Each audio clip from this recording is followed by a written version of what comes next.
আপনাদেরকে স্বাগত জানাচ্ছি ক্রীড়াঙ্গনের আজকের এই পর্বে। আজকে আমরা আলোচনা করতে যাচ্ছি 2025-26 মৌসুমে ইউএফএ চ্যাম্পিয়ন্স লিগের লিগ পর্বের ড্র অনুষ্ঠানকে কেন্দ্র করে।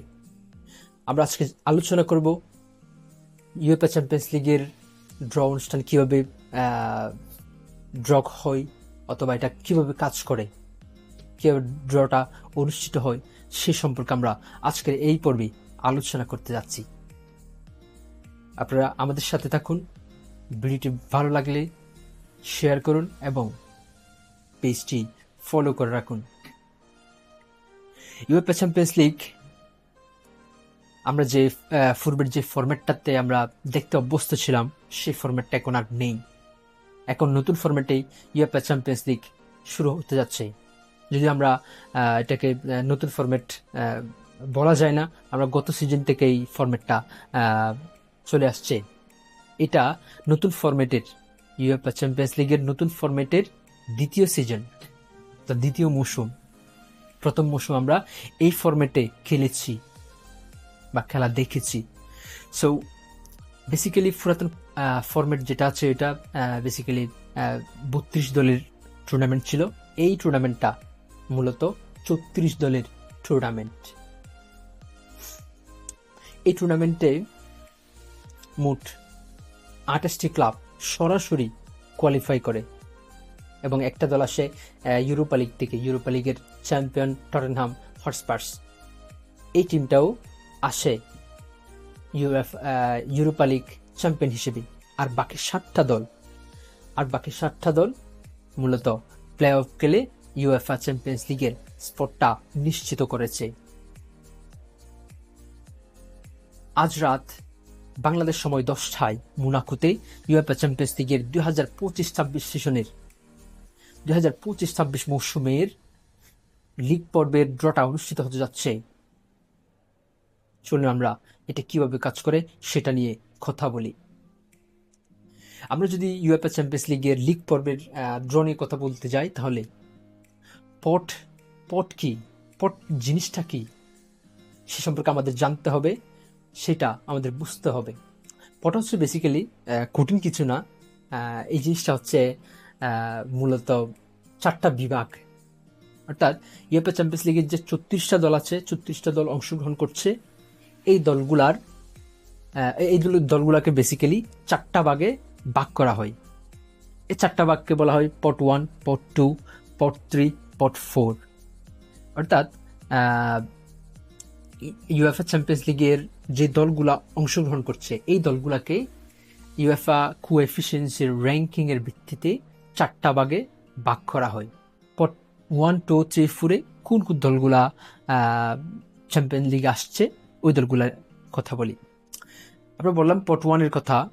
পট 1-এ আসছে যথারীতি PSG, Real Madrid, Man City, Barcelona, Chelsea, Liverpool, Bayern Munich, Inter Milan, Borussia Dortmund. Pot 2-তে আসছে Arsenal, Atletico Madrid, Juventus, Bayer Leverkusen, Atalanta, Frankfurt, Benfica, Villarreal, Club Brugge. এবং পট 3-তে আসছে Tottenham Hotspurs, Napoli, Sporting CP, Olympique Marseille, PSV, Ajax, Slavia, Olympiacos এবং নতুন বোডো গ্লিমিট। পট 4-এ কারা কারা আসছে?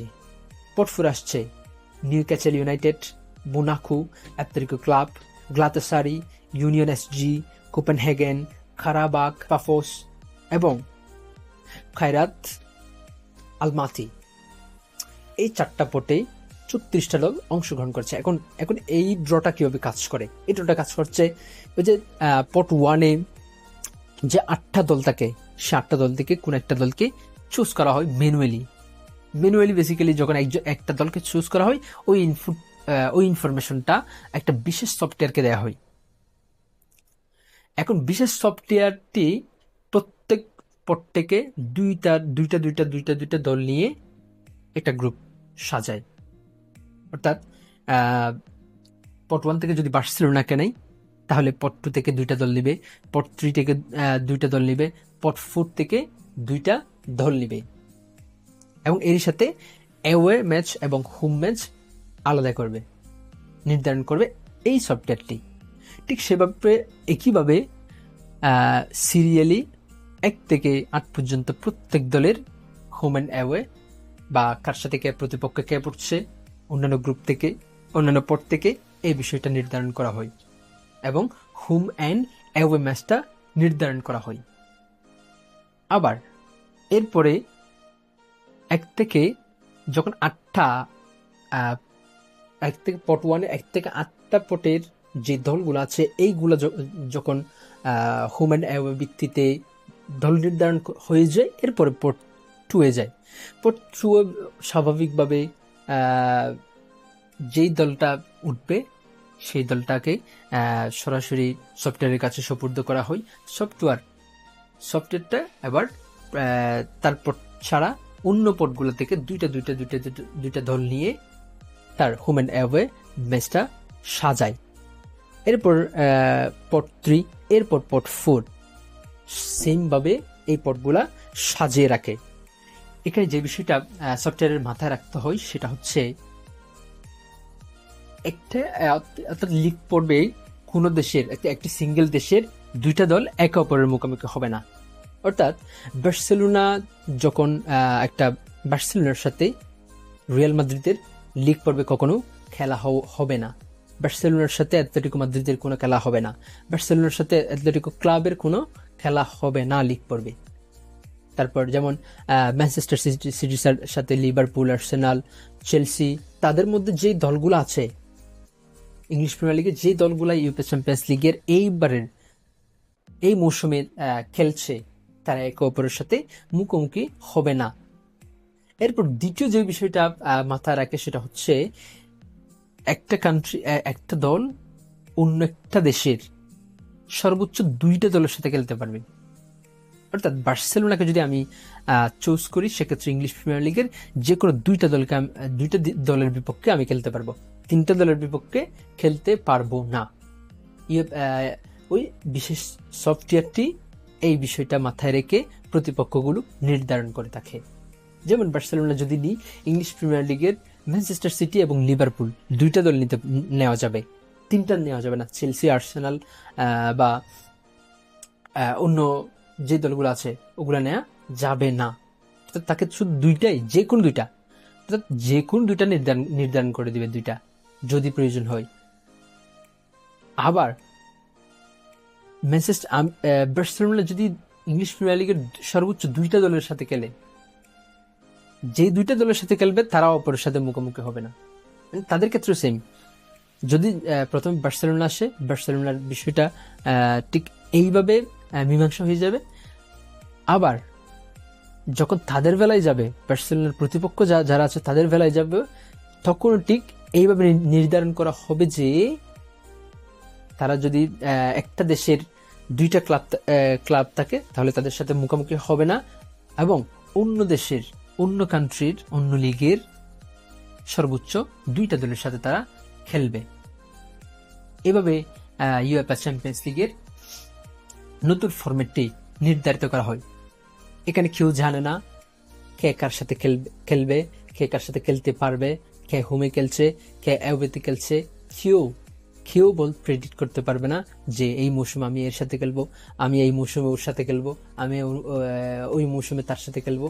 এই বিষয়টা কেউ নির্ধারণ করতে পারে না, এবং এটাও নির্ধারণ করতে পারে না যে কে হোমে খেলবে, কার সাথে আমি হোমে খেলতে চাই, কার সাথে আমি অ্যাওয়েতে খেলতে চাই। এই বিষয়টাও কেউ নির্ধারণ করতে পারবে না।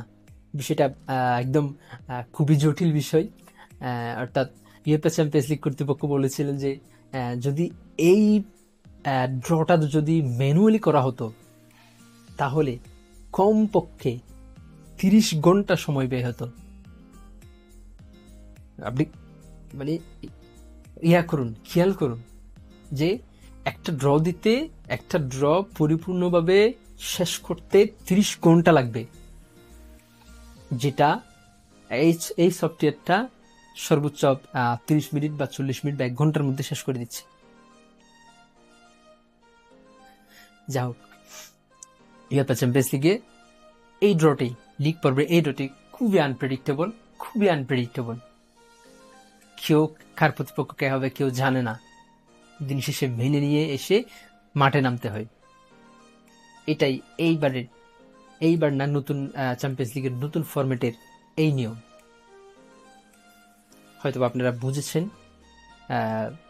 আমি আশা করি আপনাদেরকে বুঝাতে পেরেছি যে চ্যাম্পিয়ন্স লিগের ড্রটা কিভাবে হয়, কিভাবে হতে পারে। এবং আমরা চোখ রাখবো আজকে রাত 10টায় ইউএফএ চ্যাম্পিয়ন্স লিগের ওয়েবসাইটে তারা সরাসরি হয়তোবা ব্রডকাস্ট করবে।